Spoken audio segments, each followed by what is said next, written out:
Como se imaginan, entre mi trabajo, que es mi apostolado, y otras actividades apostólicas, mi vida en comunidad, no es que vea mucha televisión. Y ciertamente, si veo algo de televisión, no veo telenovelas. O sea que no estoy muy familiarizado con el mundo de las telenovelas. Pero siempre he sabido de las telenovelas como un fenómeno que he tenido que estudiar o que observar como periodista, y especialmente como periodista católico, por la influencia que tienen en la manera como las personas entienden o creen que debería ser el amor. Y hay estas reacciones pasionales, la mujer buena, la mujer mala, la creencia de que amar a alguien es estar absolutamente desquiciado y ser celoso, cuando, digamos, el amor cristiano, nosotros sabemos, es un amor de donación. Entonces, en general las telenovelas han tenido un efecto negativo cultural, ¿no? Por alguna razón, yo no comprendo, porque veo una telenovela y veo pues pésima actuación, exageración en la actuación, el alargamiento de una historia, pero como un chicle, ¿no? O sea, un drama familiar da para 20 episodios, ¿no? Entonces, no veo ninguna razón para que la telenovela me resulte atractiva, pero por otro lado, veo que efectivamente lo es, especialmente para amas de casa. No solamente amas de casa, pero especialmente amas de casa. Y entre ellas muchas católicas que están al tanto de la telenovela, al punto que cuando se encuentran en misa, en actividades semanales en la iglesia, a veces comentan también de las telenovelas. Y uno de los fenómenos que considero positivo, porque no van a dejar de existir, por lo menos en el futuro próximo, las telenovelas, ¿no? El fenómeno que estaba aconteciendo cuando yo estaba estudiando comunicaciones y que luego vi en los años siguientes, en la década de los 90, por ejemplo, comienzo de los 2000, es esta influencia de las telenovelas brasileñas que eran producidas por una cadena con muchísimo poder económico, y donde los productores de estas telenovelas lo que hacían era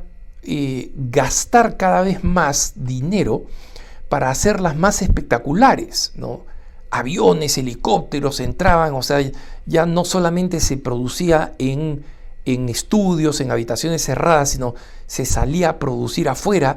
Y justamente uno de los éxitos de la telenovela es que se contaba una historia normalmente al interior de las casas. Entonces todo acontecía adentro, entre, digamos, paredes de cartón, y todo reposaba en o dependía de la historia, ¿qué va a pasar ahora? ¿Quién se va a vengar? ¿Quién ha sido la que ha mandado esta carta anónima?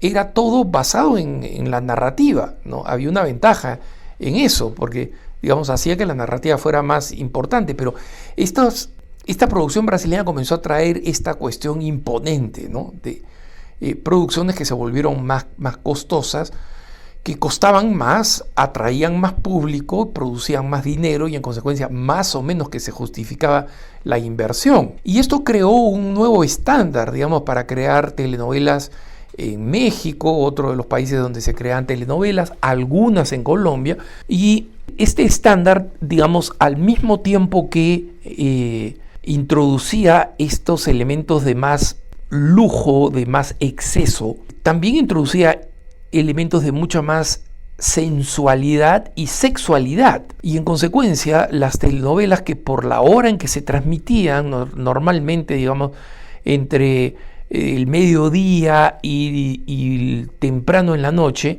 era para un público que no era un público que se autoseleccionaba, como la gente que ve películas pues tarde en la noche, ¿no?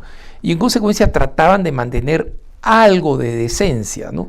Y si habían episodios de infidelidad, sexo, etcétera, etcétera, trataban de ser más implicados que manifestados en la producción. Pero eso, como digo, comenzó a cambiar con las producciones brasileñas y comenzaron a convertirse en más vulgares. Y he encontrado una noticia que tiene un elemento de positivo. Como digo, lo ideal sería que no existieran, ¿no? Pero estuve leyendo una noticia que me llamó la atención, y es que ha existido una tremenda explosión de telenovelas turcas.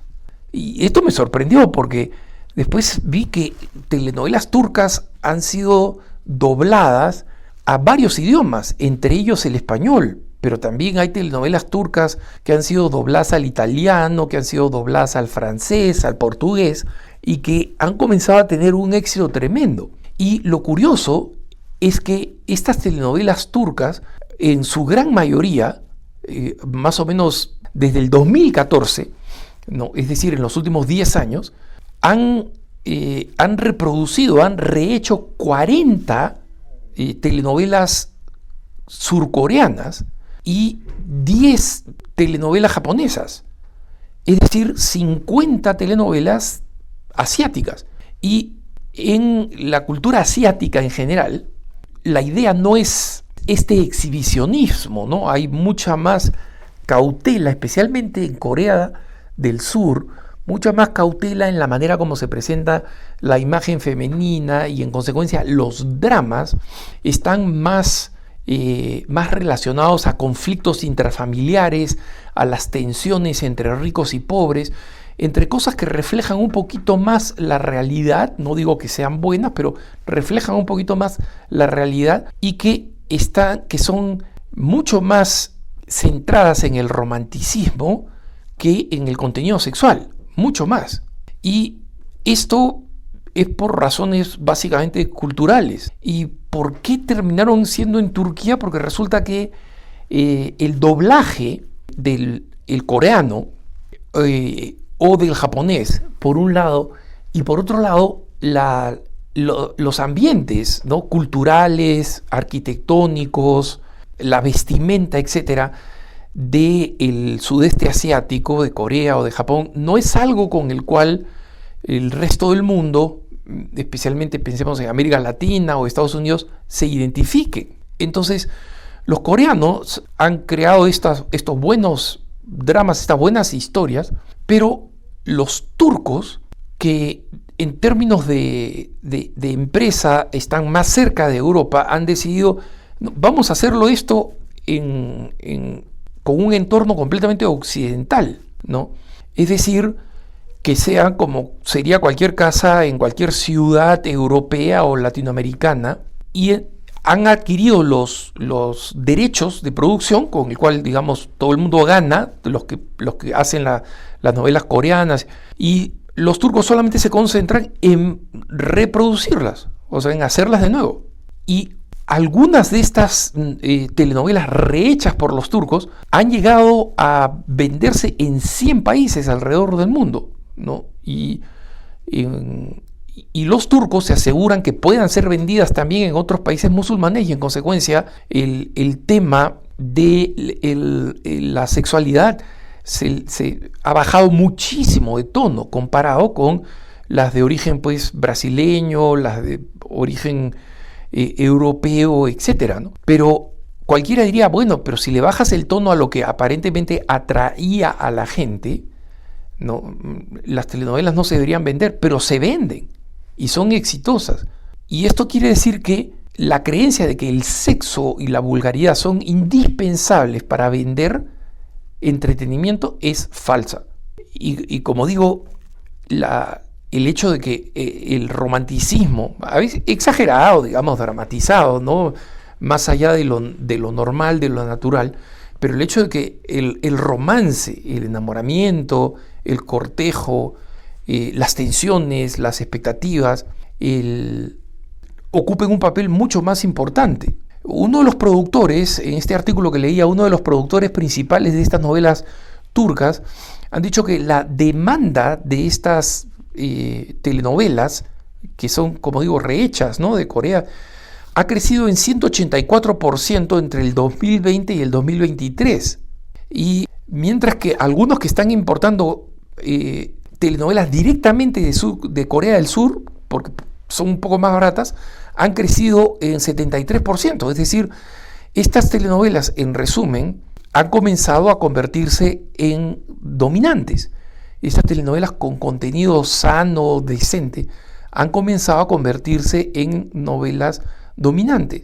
Y esperemos que ese ejemplo, así como las megaproducciones brasileñas contaminaron el estilo y crearon esta idea de que había que meter farándula y sexo y exageración y tomas en aviones, etcétera, que ahora volver otra vez a la narrativa demuestra que es atractivo, que la gente consume, que a la gente le interesa, que tiene audiencia y de esta forma influya en las buenas producciones que se pueden hacer en México, en América Latina, donde se rescaten valores y se vea que estos valores están reñidos con las élites seculares que los producen, pero no con la gente que las consume. Y en consecuencia, de alguna forma, redefina la producción. Que tengas un buen día.